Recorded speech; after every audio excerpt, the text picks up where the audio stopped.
Extra. Female protagonist's perspective. Return. The smell of hospital disinfectant, mixed with the sound of 4 drips, rose and fell with my heartbeat. I just had a splitting headache. When I opened my eyes, I felt dazed, as if I had slept for a very long time, so long that time seemed to have stopped. Who am I? I'm Claire Grace, or... My eyes suddenly flew open. No, I'm not Claire Grace anymore.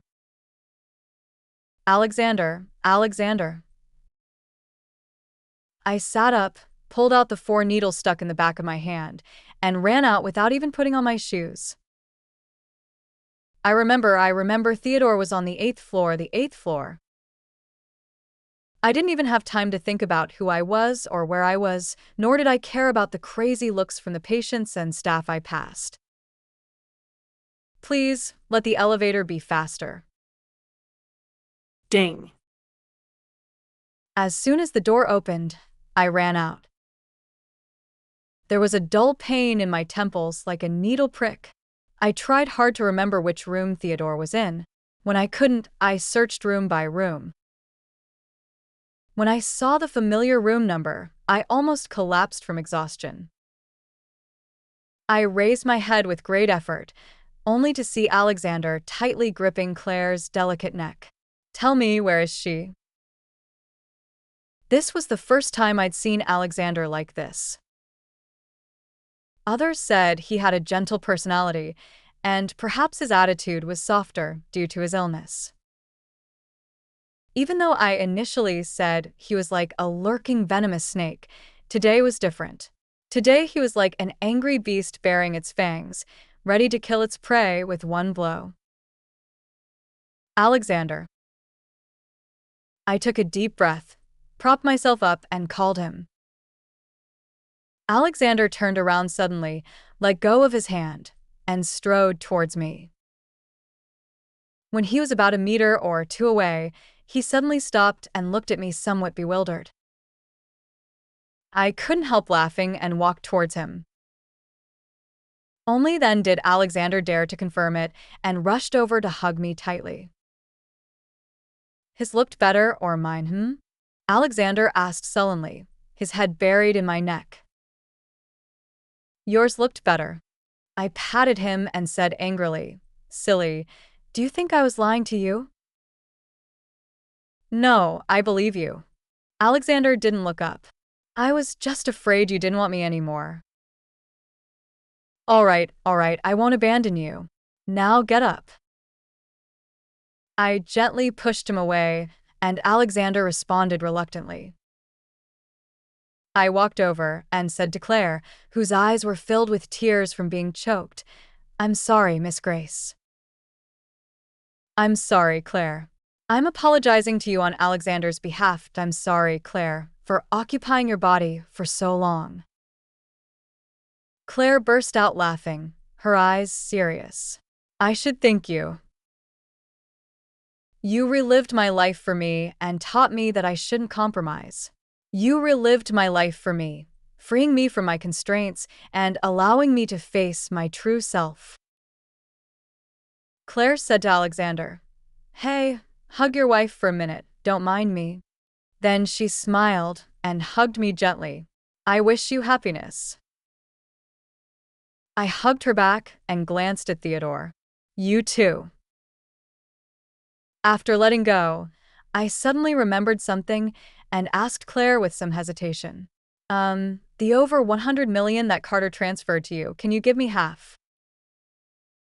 Claire and Theodore exchanged glances and burst out laughing. Claire readily replied, Okay, it's all yours. PayPal. Claire continued, I'll transfer it to your PayPal. We don't accept Venmo transfers, and there's a fee, right? Yes. I nodded frantically. Sis, you understand me. Before Claire could say anything, I was dragged back to my original room by the attending doctor who had rushed over. Please remember to transfer it to me. My 100 million. Boyfriend and 100 million. As the saying goes, never forget your original intention. Claire is a pretty good girl. I receive her transfer within a few minutes of returning to my room. While I was still in the hospital, Alexander watched me every day, which forced me to spend money on online shopping to relieve my yearning for freedom. But once I left the hospital, Alexander couldn't keep an eye on me anymore. From time to time, I forced him to stay in the hospital for treatment, but he always refused and secretly ran back to work. Seeing him like this, I would just slip away and travel around the world to play, disappearing for a week or two. As soon as he found me, I'd immediately move to another place. Anyway, I had 100 million in hand. I could buy whatever I wanted. So whenever I disappeared after playing, carrying bags of loot bought with money, Alexander always looked helpless. So I took advantage of the situation and threatened him to go back and see the doctor. Alexander was not to be outdone and asked me not to sneak out to play anymore, or at least to tell him. What can you do when faced with such an annoying little devil? Of course, you pamper him. Besides, if he were in the hospital, alone, I'd have to take care of him. Alas, my 100 million, I will come back to pamper you when Alexander gets better. After all, boyfriends may come and go, but money is forever. A dark and windy night.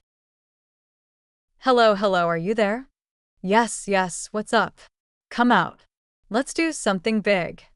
Target. Carter, that old scoundrel. Send me the coordinates. I'll be right there.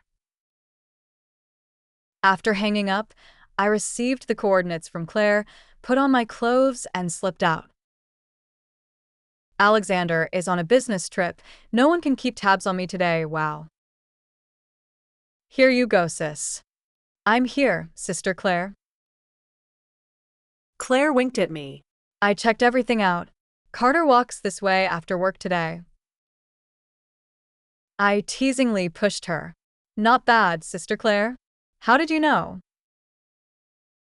Claire pointed to a small apartment building not far away. Look, that scumbag Carter's new lover lives there. Let me tell you, Claire said mysteriously in my ear. I found out secretly. You're something else. You can even find out about this. Doesn't your husband keep a close eye on you? Referring to Theodore. He does, Claire said, sitting on a nearby decorative rock. But he can't control me.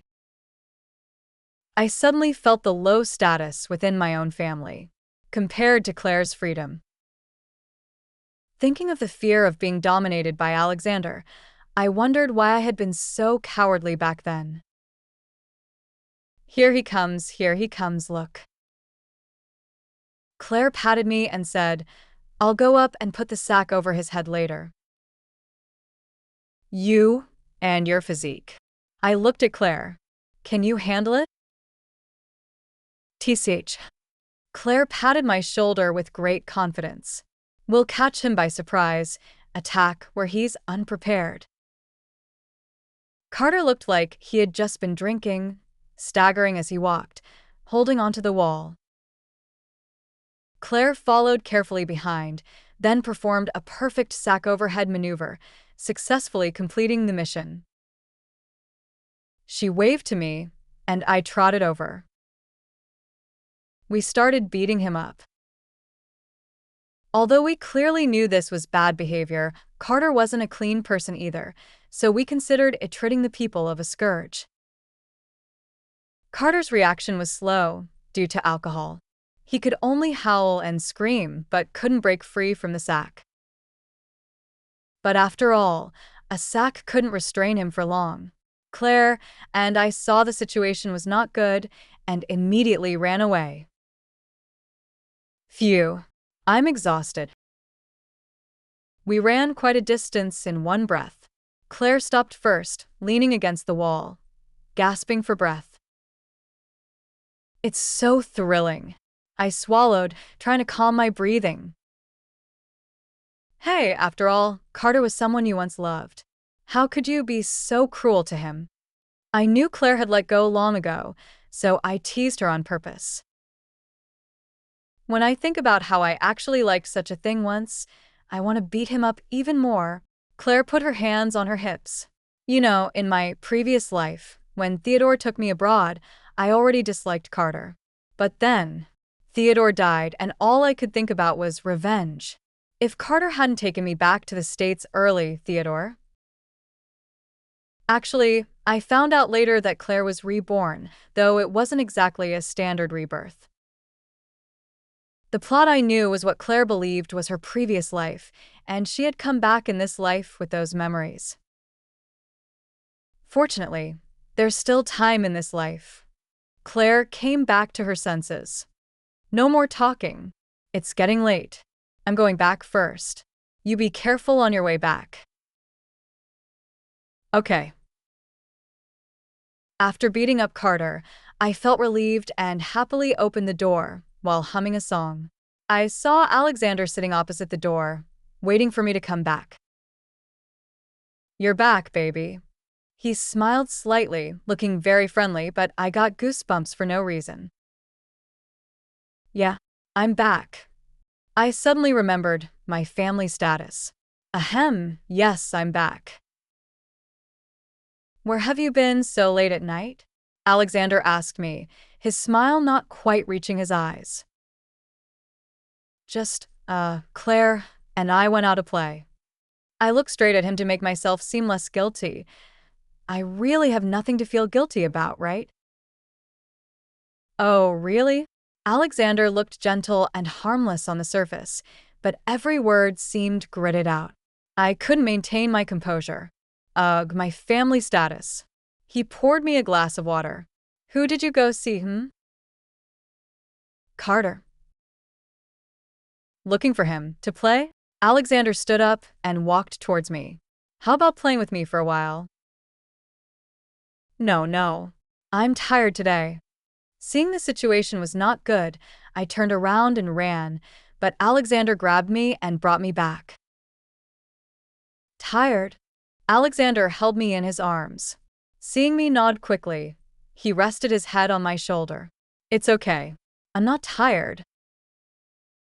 Suddenly, I felt my body floating in the air, being picked up by someone. Now, today, I am really going to be tired. Awake. When I woke up again, something felt wrong. A few weak rays of sunlight leaked through the window beside the bed. I looked down. Under me were the cartoon pattern sheets I was most familiar with. I stood up and looked in the mirror. It was my own face, and the place I was in was also my own home. The computer on the desk was still on, and the interface was exactly the homepage of the novel website where I had read that angsty story that day. I quickly searched for the book title, but only the words "no results found" popped up. I thought about it and went back to the webpage to enter the character names: Claire, Carter, Theodore, Lily. I found a novel that met the requirements, but the title was completely changed. I opened the novel, read a few chapters, and found that the plot was completely different from what I remembered. The heroine was still Claire, but the male lead was no longer Carter. It was Theodore. They met when they were young, were each other's first love, grew up together, had misunderstandings, but they were always resolved in the end. Both Carter and Lily became passers-by in their story. No, not even passers-by. They got the outcome they deserved. Something suddenly occurred to me. There was no Alexander in the book, not even the name Alexander Windsor.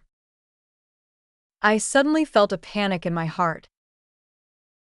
I didn't breathe a sigh of relief until I looked down and saw the exquisite and beautiful ring on my finger.